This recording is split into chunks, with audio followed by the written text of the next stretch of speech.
Hello, my next video today is on mean, median, mode, and range. Okay, so we're going to be talking about these: mean, median,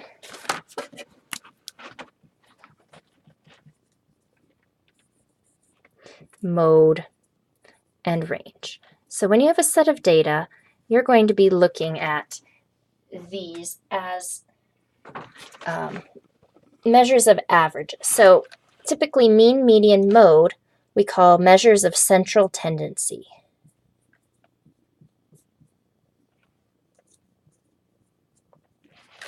Okay, these are another way of saying averages. And there's situations where each of these is better than the other. So we're just going to go through and talk about what each are. Please put this in your notebook. You can call this section Measures of Central Tendency.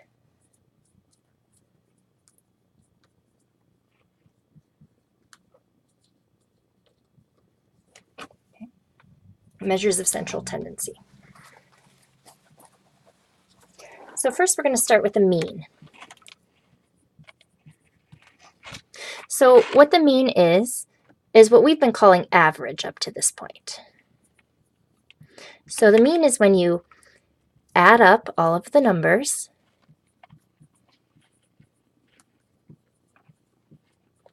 and then divide by the number of numbers.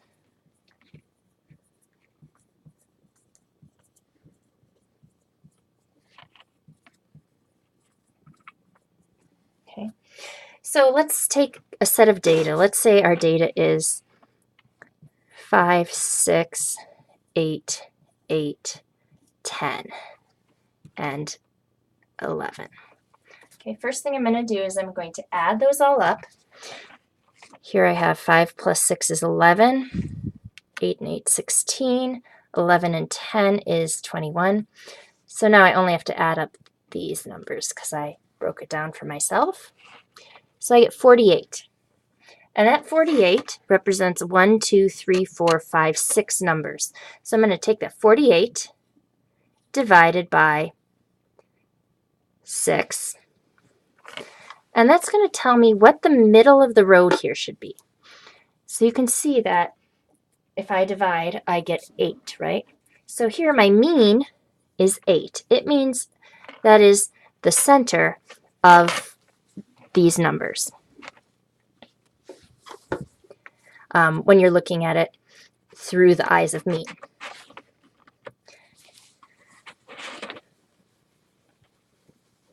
Okay, let's look at median next. Okay, median means the middle number.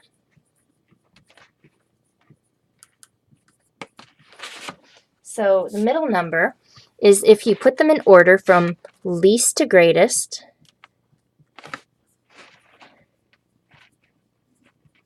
Okay, so here my numbers are already in order. So I can cross one off each side, and here in the middle I have 8 and 8. Well, in this case, they're the same number, right? So they're 8 and 8. So I know that my median is going to be 8 here. Let's say that we had numbers a little bit different. Let's say we had 2, 3, 7, 8, 9, 10. If I wanted to find the median here, I'd cross off these numbers, but I have 2 numbers in the middle, right? The 7 and the 8. So what I'm looking for is what number is in the middle of those 2. So essentially I'm finding the mean of these 2 numbers and finding what's in the middle.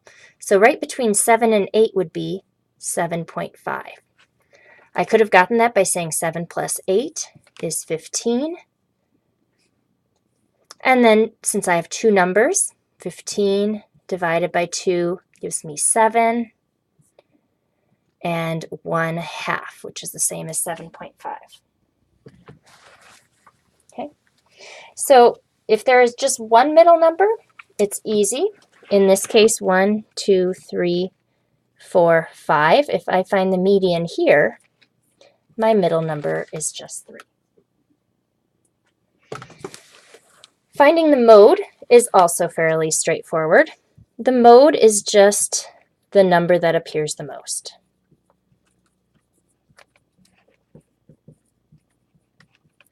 Now, it is possible to have one mode, no modes, or more than one mode. Okay, so the mode is the number that appears the most. So if I have this set of data, my mode would be 3. I have 2 3s and only 1 of everything else. If I were to add another 10, now my mode would be 3 and 10. The last term for today is the range. And what the range is the difference between the highest number and the lowest number.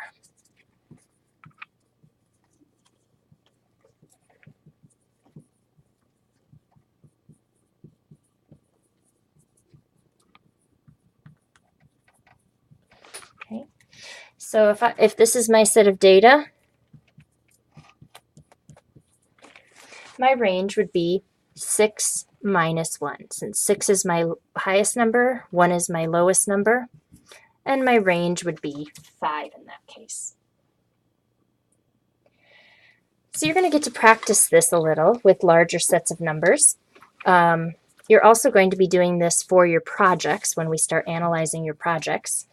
I just want to mention that sometimes one type of measure of central tendency is better than others. So let's take the case where I have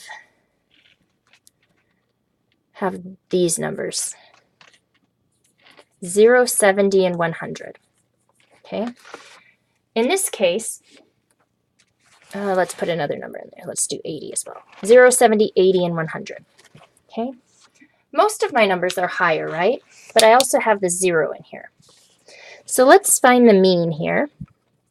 So if I add those numbers up, 100 and 150 gives me 250. 250 divided by 4 gives me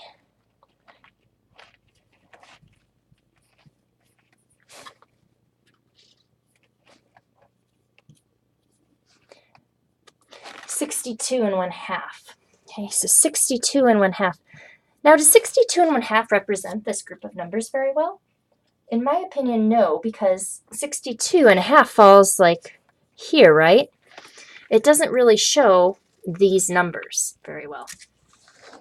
For this set of numbers, my median, my middle number, if I cross them off, would come right between 70 and 80.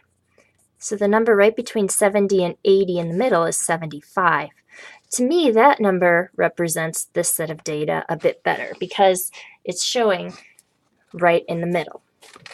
This one has no mode, so my mode is not very helpful here. If I calculate my range here is 100 minus 0, which gives me 100. So in this case, the 0 is something we call an outlier. It's a number that is way different than the other numbers we're looking at. It's kind of doesn't fit with the rest of the data. So in this case, when you have an outlier with your numbers, sometimes your mean can be thrown off a bit. So when you're doing problems today, it's going to ask you which measure of central tendency is the best. And sometimes they're all going to be fine. They all will represent kind of the middle.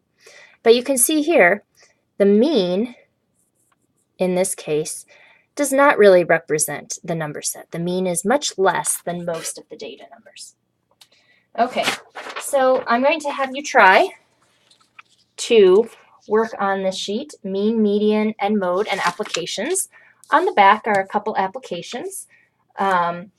So give them a try. You may have to use some algebra for this, but give them a try. We can answer questions on Monday when we're together again. Okay, bye.